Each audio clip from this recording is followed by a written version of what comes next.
الإخوان، السلام عليكم ورحمة الله. تحية طيبة لكم جميعا، أتمنى تكونوا بخير وعلى خير. كما ديما غنحاول نجاوب على واحد 3 الأسئلة باش ما يكونش الفيديو طويل بحول الله.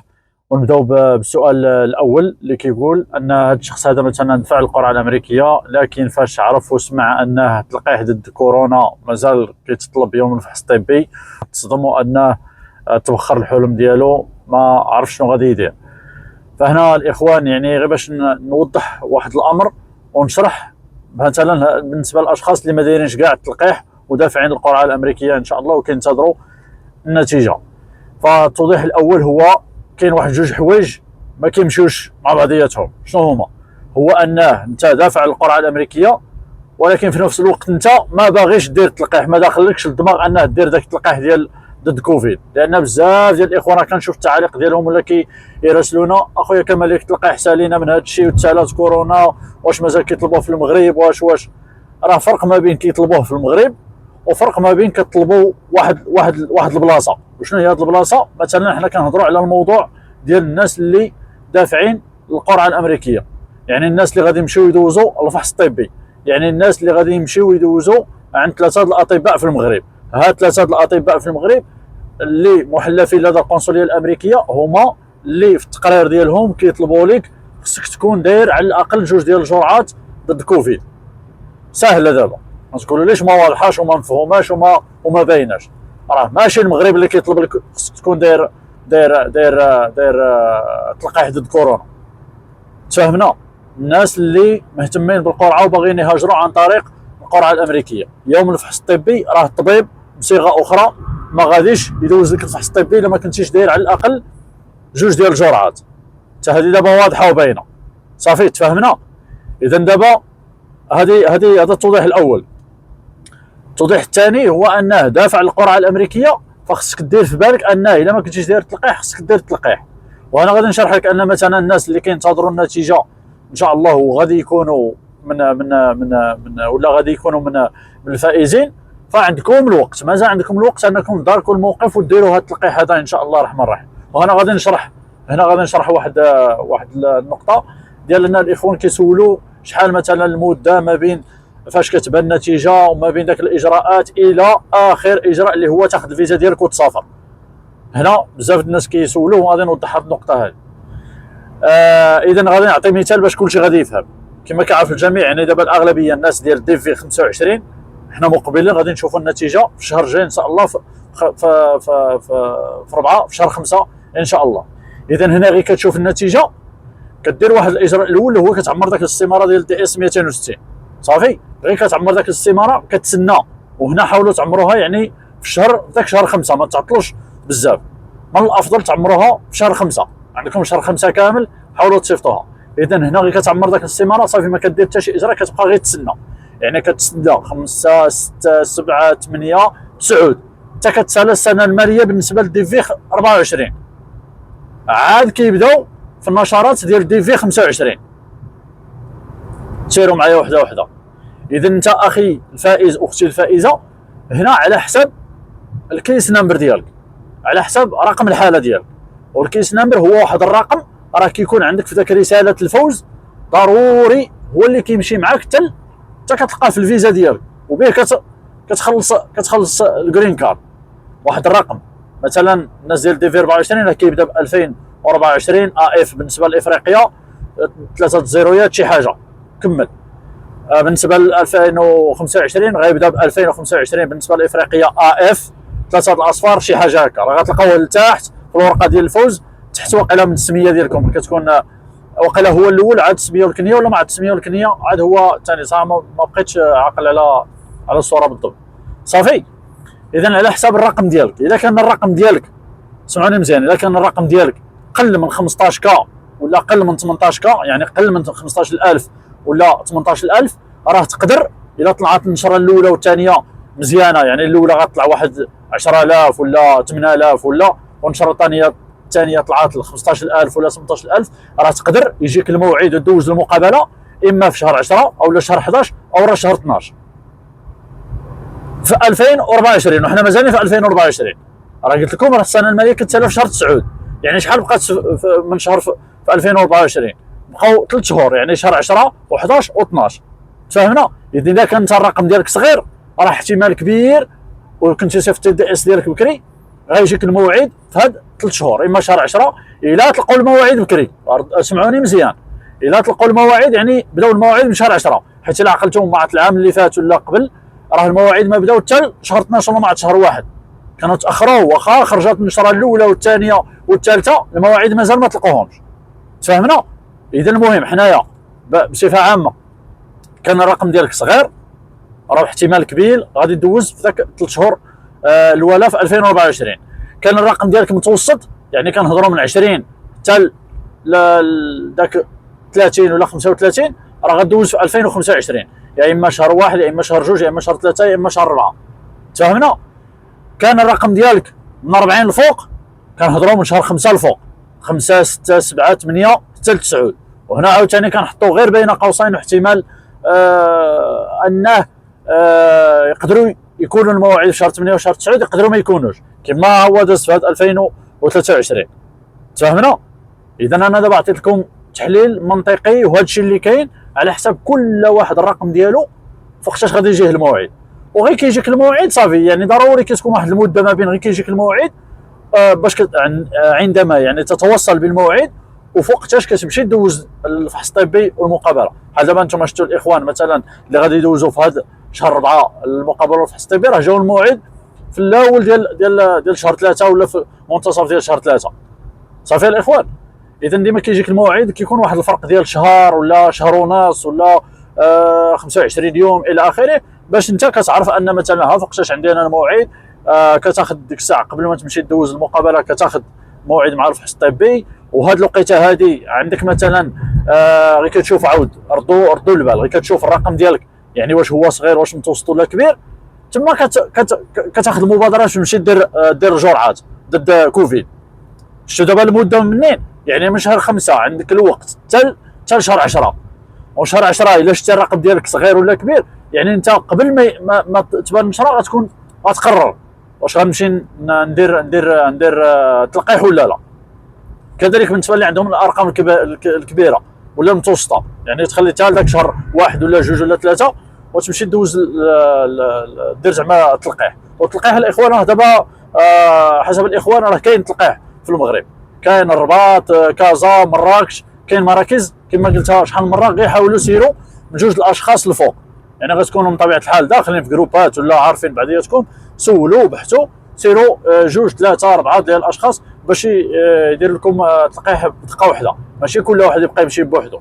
صافي الاخوان؟ هذا فيما يخص التلقيح. اما بالنسبه اللي ما مقتنعش وما باغيش نهائيا يدير هذا التلقيح لغرض من الاغراض ولا لسبب من الاسباب، ما مقتنعش وما باغيش ومؤمن بهذا الشيء ودافع القرعه وناجح، راه غيلقى مشكل يوم الفحص الطبي. هذا الشيء اللي كاين باش ما ندخلوا شيء في تفاصيل اخرى. صافي ندوزو للسؤال الموالي ديال هذا الشخص كيسول على ولا هذه السيده كتسول على المجال ديال الرافعات الشوكيه، داك الكلاك وكل ما يتعلق بهذا.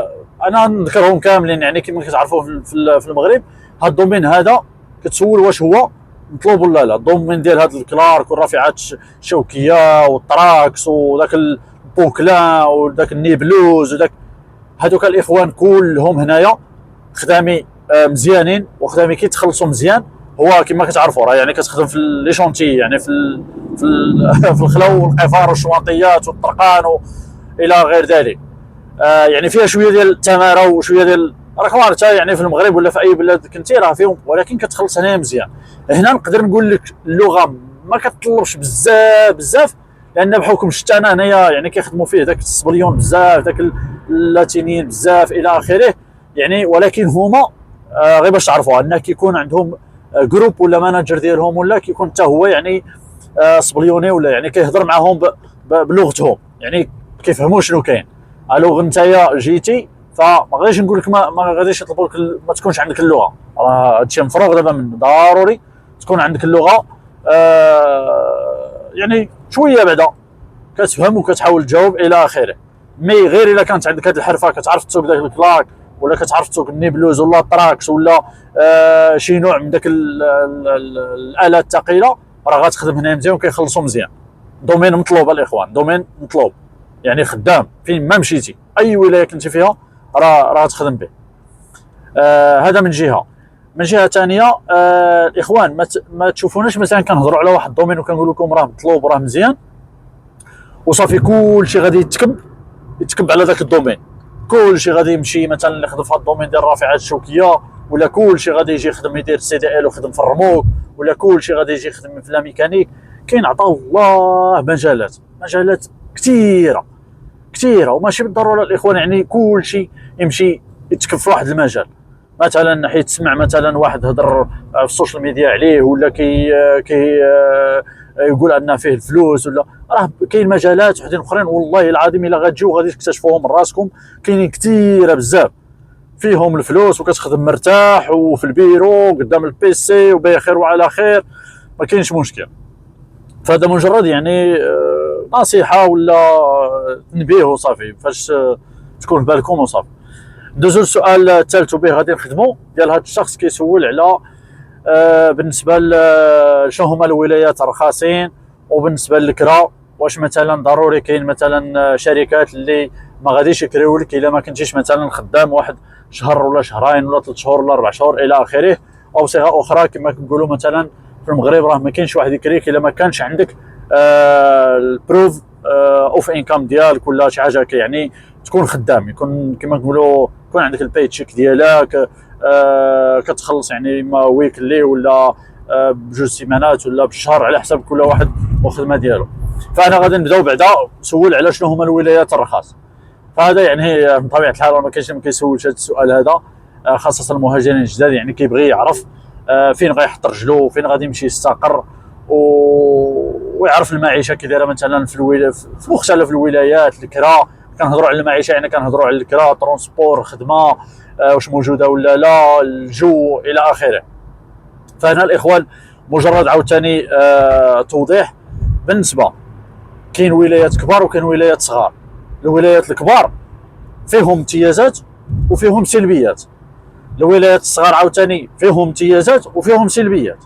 مثلا الولايات الكبار انت جيتي مهاجر جديد وما عندكش اللغه وما عندكش الطوموبيل، تقدر مثلا في هذه الولايات الكبار غتلقى الترونسبور وغتلقى الناس مثلا نهضر مثلا المغاربه، غتلقى عرب ومغاربه يساعدوك في هذه الولايات الكبار بحال نيويورك، بحال شيكاغو، بحال كاليفورنيا، بحال هنا في مثلا في واشنطن، ماريلاند، فيرجينيا الى اخره.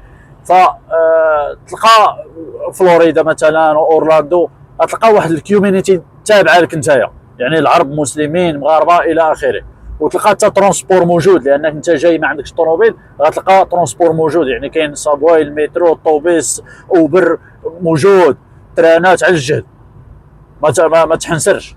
هذا لافونتاج ديال الولايات الكبار. لكن السلبيات ديالهم هو انهم غاليين.